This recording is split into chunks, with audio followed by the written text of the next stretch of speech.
ஒரு பாழடைஞ்ச கிணறு இருக்கு. அந்த கிணத்துக்குள்ள ஒரு பெண் ஆத்மா இருக்கு.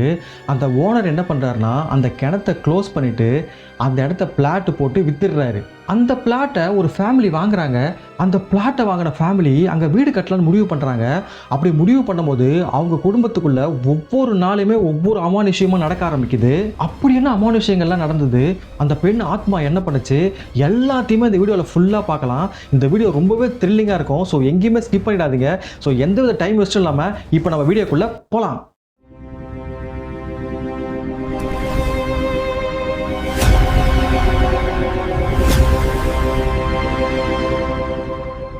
சிவகுமார் இவர் மதுரையை சேர்ந்தவர். இவருக்கு திருமணம் ஆயிடுச்சு. இவருக்கு 2 பசங்க இருக்காங்க.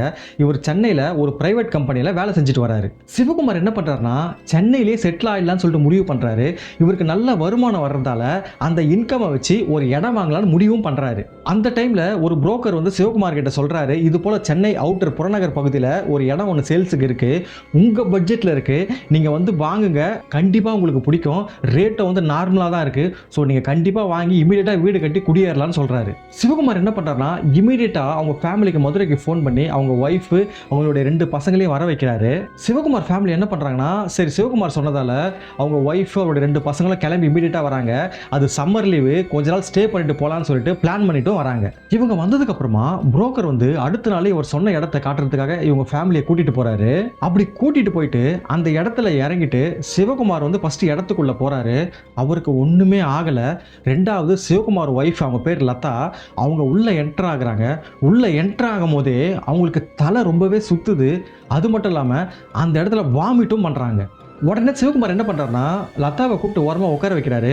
நீ ஊர்லேருந்து வந்த டயர்டில் தான் இப்படி இருக்க, அதனால் ஒன்றும் இல்லை, கொஞ்ச நேரம் ரெஸ்ட் எடுத்துக்கோன்னு சொல்லிட்டு சிவகுமார் வந்து எவ்வளோ ஸ்கொயர் ஃபீட்டு, ஸோ எவ்வளோ ரேட்டுன்றது எல்லாமே பேசிகிட்டு இருக்காரு. அப்படி பேசிக்கிட்டே இருக்கும்போது சிவகுமாருக்கு 2 பசங்க இருக்காங்க. அந்த 2 பசங்களும் ஒருத்தரை மாற்றி ஒருத்தர் அடின்னு அடித்து சண்டையும் போட்டுக்கிறாங்க. இதை பார்த்த லதாக்கு ரொம்பவே ஷாக் ஆகுது. என்னடா இது, நம்ம உள்ளே வரோம், உள்ளே வந்த உடனே நல்லா தான் இருந்தோம், நம்மளுக்கு வந்து தலை சுற்றி வாமிட்டு வந்தது, பசங்க சண்டையே இது வரைக்கும் போட்டது கிடையாது, அவங்க 2 பேரும் சண்டை போடுறாங்க, இந்த இடமும் ஒரு நெகட்டிவ் மாதிரி எனக்கு ஃபீல் ஆகுது, இது நல்ல இடம் தானா, ஹஸ்பண்ட் வேறு வாங்குறேன்னு சொல்கிறாருன்னு சொல்லிட்டு ரொம்பவே யோசனையில் இருக்காங்க. அப்படி யோசனையிலே இருக்கும்போது அந்த புரோக்கர் கிட்ட கேட்குறாங்க, இது என்ன இடம், இதுக்கு முன்னாடி என்னவா இருந்துச்சுன்னு. அவர் என்ன சொல்கிறாருன்னா, இதுக்கு முன்னாடி ஒரு கழனியாக இருந்துச்சுமா, இப்போ நிறைய பிளாட்டுகள்லாம் வர்றதால எல்லாரும் வீடு கட்டிட்டு வந்துட்டாங்க, ஸோ உங்கள் வீட்டுக்கார் வந்து கார்னர் பீஸாக வேணும்னு கேட்டார், ஸோ அதனால தான் இந்த கார்னர் பீஸாக நான் தேடி பிடிச்சி கொண்டு வந்திருக்கேன். இந்த ரேட்டு வந்து மார்க்கெட் ரேட்டோட இந்த லேண்டோட ரேட்டு ப்ரைஸ் கம்மி, ஸோ இமீடியட்டாக அதாவது ஒரே வாரில் ரெஜிஸ்ட்ரேஷன் பண்ணிடுங்க, அப்படி இல்லைனா அடுத்த பார்ட்டி ரெடியாக இருக்குன்னு சொல்லிட்டு அவங்கள கன்வின்ஸ் பண்ணுறாரு. லதா என்ன பண்ணுறாங்கன்னா, சிவகுமார் கிட்ட எங்க அவசரப்பட வேணாம், கொஞ்சம் யோசிப்போம், ஏன்னா இது வந்து கொஞ்சம் சிக்கல் மாதிரி தெரியுதுன்னு சொல்கிறாங்க. உடனே சிவகுமார் என்ன பண்ணுறாருன்னா, இந்த ரேட்டுக்கு கண்டிப்பாக இந்த இடத்துல இடம் வாங்க முடியாது, நீ அமைதியாக இரு, எல்லாமே நான் பார்த்துக்கிறேன்னு சொல்லிட்டு அந்த இடத்துக்கு அன்னைக்கு அட்வான்ஸும் பே பண்ணுறாரு. அட்வான்ஸ் பே பண்ணிவிட்டு அன்றைக்கி வீட்டுக்கு போகிறாங்க. அன்றைக்கி நைட்டு லதா என்ன சொல்கிறாங்கன்னா சிவகுமார் கிட்ட, எங்கே கொஞ்சம் யோசிச்சு பாருங்கள், நான் ஏற்கனவே உங்ககிட்ட சொல்லியிருக்கேன், நம்ம இடம் வாங்குறது ஓகே நல்ல விஷயந்தான், ஆனால் தெருக்குத்தாக வர இடம், இது போல் கார்னராக வர இடம்லாம் நம்மளுக்கு வேணாம், செட் ஆகாது, அது கொஞ்சம் யோசித்து பார்த்தீங்களான்னு சொல்லிட்டு கேட்குறாங்க. அதுக்கு சிவகுமார் என்ன சொல்கிறாருன்னா, நீ இன்னும் எந்த காலத்தில் இருக்க, தெருக்குத்து வேண்டாம், இது போல் வந்து கார்னர் பீஸ் வேணான்னா நம்ம வேறு எங்கே தான் இடம் வாங்குறது, ஸோ நம்மளுக்கு மெயினாகவும் வேணும், ஆக்சசபிளாகவும் இருக்கணும், அதனால தான் அந்த இடத்த நான் ஓகே பண்ணேன். இந்த காலகட்டத்தில் அதுவும் சென்னையில் போய் நீ இந்த பேய் பிசாசு இந்த தெருக்குத்து இதெல்லாம் பார்க்குறியா, அதெல்லாம் முதல்ல தூக்கி ஓரம் போடு, நம்ம சீக்கிரமாக இடத்த வாங்குகிறோம், ரெஜிஸ்ட்ரேஷன் பண்ணுறோம், வீட்டை கட்டணும்னு சொல்லிட்டு லதாவை ஆஃப் பண்ணுறாரு. லதாவும் வேறு வழி இல்லாமல் சிவகுமார் சொன்னதுக்கு ஓகேவும் சொல்கிறாங்க. அப்படி ஓகே சொல்லிட்டு ஒரு வாரத்துக்குள்ளே அந்த இடத்த ரெஜிஸ்ட்ரேஷன் பண்ணுறாங்க. ரெஜிஸ்ட்ரேஷன் பண்ணிவிட்டு அடுத்த நாளே பூமி பூஜையும் போடுறதுக்கான பிளானும் பண்ணுறாங்க. அடுத்த நாள் வந்து அந்த இடத்துல பூமி பூஜை போடுறதுக்காக போகிறாங்க. போயிட்டு அந்த இடத்துல கொஞ்சமாக பள்ளம் தோண்டுறாங்க செங்கல் வைக்கிறதுக்காக. பள்ளம் தோண்டும் போது எல்லாருக்குமே ரொம்ப ஷாக் ஆகுது. பள்ளத்துலேருந்து முடியாக மேலே வர ஆரம்பிக்குது. இதை பார்த்த லதா ரொம்பவே ஷாக் ஆகுறாங்க. என்னங்க இது, நம்ம வீடு கட்ட போகிற இடத்துல இவ்வளோ முடி வருது, இதுக்கு முன்னாடி என்னவா இருந்தது, புரோக்கர் கேட்டால் கவினையாக இருந்ததுன்னு சொன்னார், ஆனால் இங்கே ஏதோ முடியாக வருது, என்னங்கன்னு சொல்லிட்டு கேட்குறாங்க. உடனே சிவகுமார் என்ன பண்ணுறாருனா, ஏமா கவினையாக இருந்திருக்கும், அதுக்கப்புறமா என்ன பண்ணியிருக்காங்கன்னா யாராவது குப்பையில் யாராவது கொட்டியிருப்பாங்க, அதுக்கப்புறம் க்ளீன் பண்ணியிருப்பாங்க, அதுக்கப்புறம் நம்மளுக்கு கொடுத்துருப்பாங்க, இதெல்லாம் ஒரு விஷயம் சொல்லிட்டு பேசிக்கிட்டு இருக்க, நீ முதல்ல கொஞ்சம் நேரம் கம்முன்னு இரு, எல்லாமே நான் பார்த்துக்கிறேன்னு சொல்கிறாரு. சொல்லிட்டு என்ன பண்ணுறாருனா, அவர் கொண்டு வந்த தேங்காய் எலுமிச்சம்பழம் அது எல்லாமே வந்து அந்த பூஜைக்காக வைக்கிறாரு. கற்பூரம் சுத்தமாக எரியவே இல்லை. ஊதுவத்தி என்னதான் ஏற்றினாலும் அணைஞ்சு போகுது. சரி, கற்பூரமும் ஊதுவத்தியும் காற்றுல அணைஞ்சு போகுதுன்னு சொல்லலாம். பட் தேங்காய் அழுகி போகுது. அது வந்து அவங்களால ஏற்றுக்க முடியல. அவங்க மனசுக்குள்ளே ஏதோ ஒரு சஞ்சலமாகவே இருக்குது. நம்ம கரெக்டான இடத்த தான் வாங்குறோமா, இல்லை தப்பான இடத்த வாங்குறோமா, ஏதோ சரியா படலையே. ஹஸ்பண்ட் வேறு அவசரப்படுறாரு, நம்ம என்ன படுறதுன்னு சொல்லிட்டு யோசிக்கிறாங்க. ஒரு வழியாக அன்றைக்கி பூமி பூஜை எல்லாம் முடிச்சுட்டு வீட்டுக்கு போகிறாங்க. வீட்டுக்கு போயிட்டு எல்லாரும் ஆஸ் யூஷுவல் தூங்க ஆரம்பிக்கிறாங்க. அப்படி தூங்கிட்டு இருக்கும்போது நைட்டு கரெக்டாக மணி 1 ஆகுது.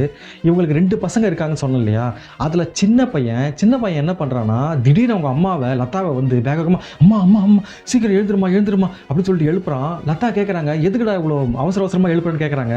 அதுக்கு அவன் என்ன சொல்கிறான்னா, அம்மா அங்கே யாரோ பெரிய முடி வச்சுக்கிட்டு என்னை வான்னு விளையாடுறதுக்கு கூப்பிட்றாங்கம்மான்னு சொல்கிறான். உடனே இவங்க ஷாக் ஆகுறாங்க. முடி வச்சுக்கிட்டா, அதுவும் எங்கேயா? அப்படிலாம் யாரும் இருக்க மாட்டாங்கடா, நீ எதனா கனவு கண்டியான்னு கேட்குறாங்க. இல்லைம்மா, நான் பார்த்தேன், உடம்பு ஃபுல்லாக முடியாக இருந்தது, முடியை வச்சுக்கிட்டு என்னை வா நம்ம விளையாடலான்னு கூப்பிட்றாங்க, எனக்கு பயமாக இருக்குமான்னு சொல்கிறான். அடுத்த நாள் காலையில் எழுந்துக்கிறாங்க.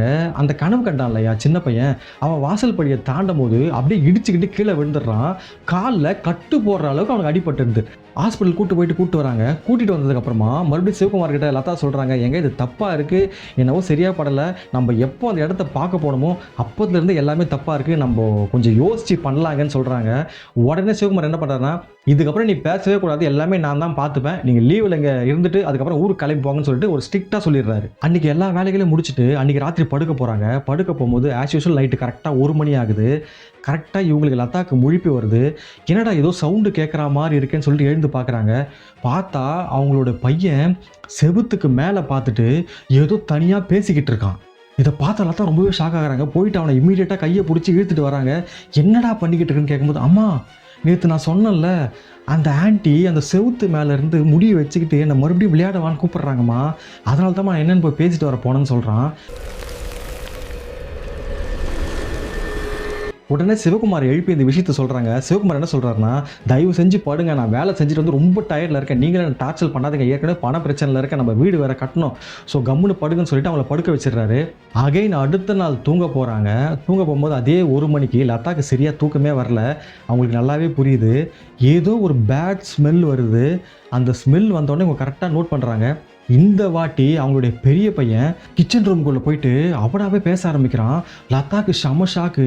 பின்னாடியே போய் யார்கிட்ட பேசுகிறான்னு பார்த்தா, ஃப்ரிட்ஜுக்கு பக்கத்தில் ஒரு கருப்பு உருவம் ஃபுல்லாக முடியை வச்சுக்கிட்டு நிற்கிது. இமீடியட்டாக லதா என்ன பண்ணுறாங்கன்னா, அவங்க பெரிய பையனை கூட்டிகிட்டு உடனே வந்து சிவகுமார் எழுப்புறாங்க.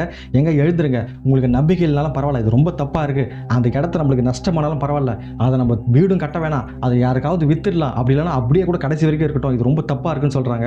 சிவகுமார் ரொம்ப டென்ஷன் ஆகிறாரு. டென்ஷன் ஆகிட்டு அடிக்கவும் போகிறாரு. நானே பண பிரச்சனை இருக்குன்னு ஏற்கனவே சொன்னேன், நீங்கள் திருப்பி நான் டென்ஷன் பண்ணுறீங்கன்னு சொல்கிறாரு.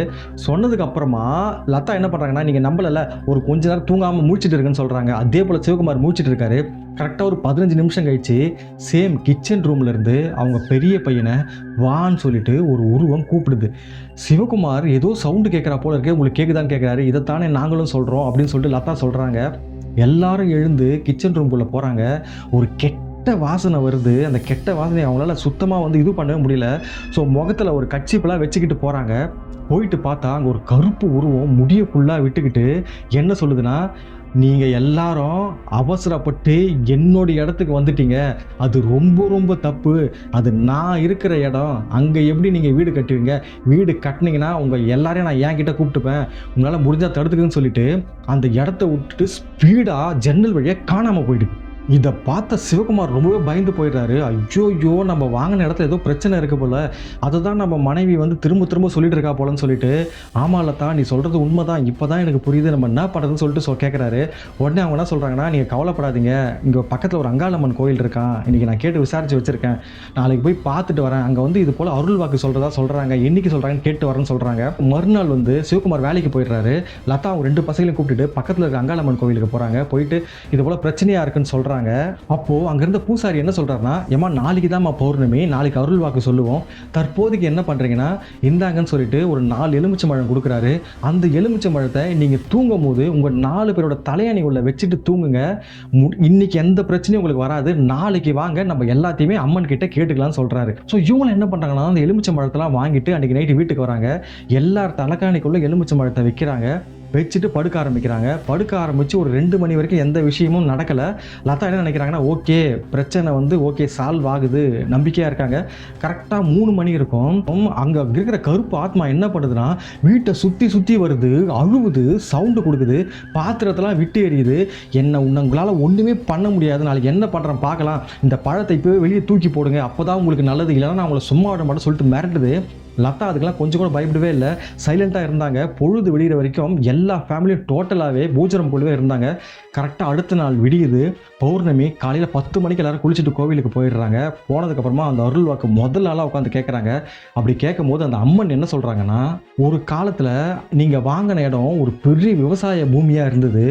ஸோ நீங்கள் இப்போ வாங்கியிருக்க இடம் வந்து ஒரு பெரிய தரை கிணறாக இருந்தது. எல்லாருக்குமே அங்கே இருக்கிற எல்லா இடத்துக்குமே பெரும்பாலும் இங்கேருந்து தான் தண்ணி வந்து சப்ளை பண்ணிட்டு இருந்தாங்க. ஒரு நாள் ஒரு 25 வருஷத்துக்கு முன்னாடி ஒரு நாள் என்ன ஆயிருக்குன்னா, ஒரு கன்னி பெண் வந்து அங்கே தண்ணி வந்து தண்ணீர் பஞ்சம், அந்த ஊரில் தண்ணி எடுக்கிறதுக்காக அந்த கிணத்துக்குள்ளே படிக்கட்டில் இறங்கி போயிருக்காங்க. கால் தவறி அப்படி கிணத்துக்குள்ளே விழுந்திருக்காங்க. யாருமே இல்லை, காப்பாற்றுறதுக்கும் யாரும் இல்லை. நீச்சல் தெரியாதால அவங்க அதுலேயே மூழ்கியும் இறந்து போயிட்டு இருக்காங்க. அந்த பெண் மரணிச்சதுக்கு அப்புறமா அதே போல் 10 மரணங்கள் வந்து அந்த கிணத்துக்குள்ள நடந்திருக்கு. அதனால் அந்த கிணத்தை பார்த்து எல்லாரும் பயப்பட ஆரம்பிச்சிருக்காங்க. அந்த கிணத்துக்கு யாரும் போகிறதும் இல்லை.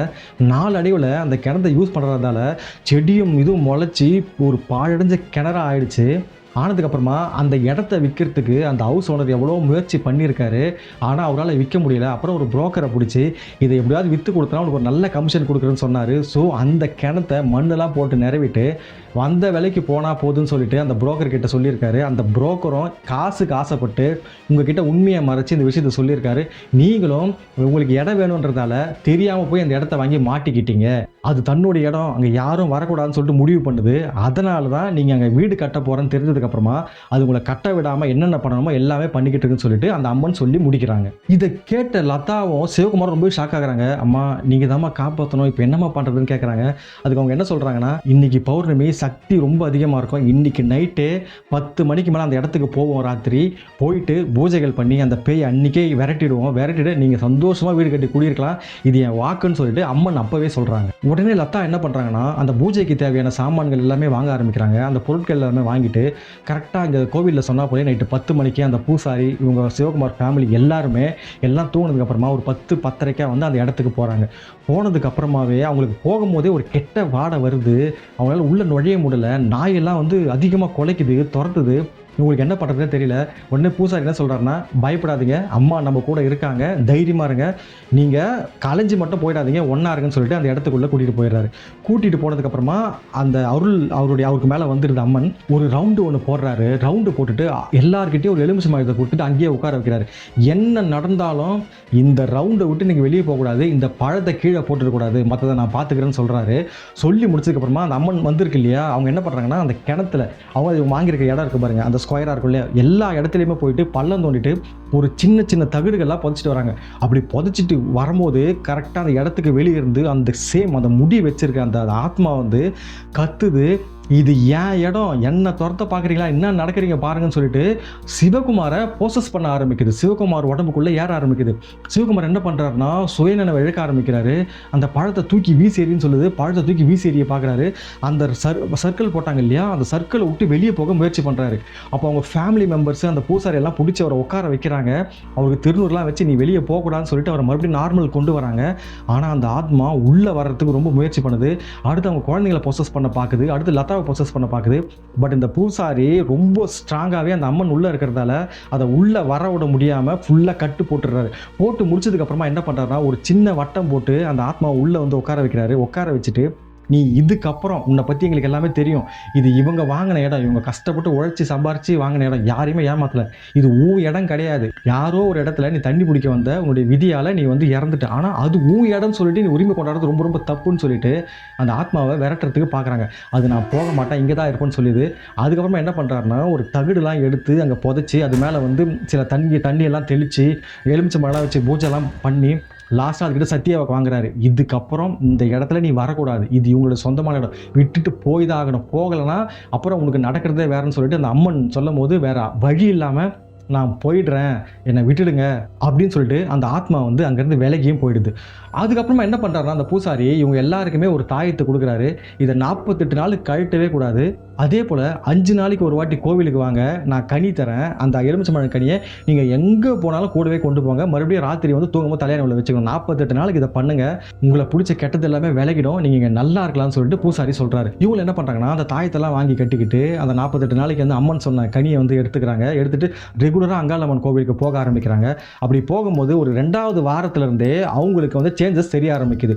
ஸோ அந்த நெகட்டிவிட்டி கொஞ்சம் கொஞ்சமாக குறைஞ்சிட்டு இவங்களுக்குள்ள பாசிட்டிவிட்டி வரதை தெரிய ஆரம்பிக்குது. லோனும் சேங்ஷன் ஆகிடுச்சு, வீடோட வேலையும் சீக்கிரமாக நடக்க ஆரம்பிச்சது.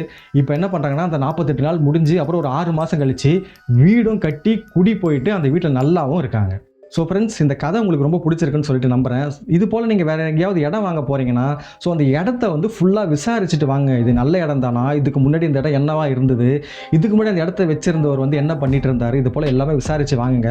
ஏன்னா நம்ம வாங்கிட்டு அதுக்கப்புறம் பிரச்சனையில் மாட்டிக்கிறதுக்கு பதிலாக ஸோ முன்னாடியே நம்ம விசாரிச்சுட்டா நம்மளுக்கு தேவையில்லாத இஷ்யூ எதுவும் வராது இல்லையா. ஸோ அதுக்காக தான் சொல்கிறேன். இல்லை நீங்கள் யாராவது இது போல் ஒரு இடம் வாங்கி அந்த இடம் வந்து இது போல் பிரச்சனை ஆகிருந்துச்சுன்னா அதையும் கமெண்ட்டில் சொல்லுங்கள். நீங்கள் அப்படி கமெண்ட் பண்ணும்போது யாராவது இடம் வாங்குறதுக்கு முடிவு பண்ணியிருந்தாங்கன்னா அந்த கமெண்ட்டை பார்த்தாங்கன்னா இல்லை இந்த வீடியோ பார்த்தாலோ ஸோ அந்த இடத்த பற்றி கொஞ்சமாவது விசாரிக்க ஆரம்பிப்பாங்க. ஸோ அதுக்காக தான் இந்த ஒரு சின்ன விஷயத்தை உங்களை நான் பண்ண சொல்கிறேன். உங்கள் வாழ்க்கையிலே இது போல் அமானுஷ்யமான விஷயங்கள் ஏதாவது நடந்துருந்துச்சுன்னா அது எனக்கு ஷேர் பண்ணுங்கள். என்னோட இன்ஸ்டாகிராம் ஐடியை வந்து நான் டிஸ்கிரிப்ஷனில் தரேன்.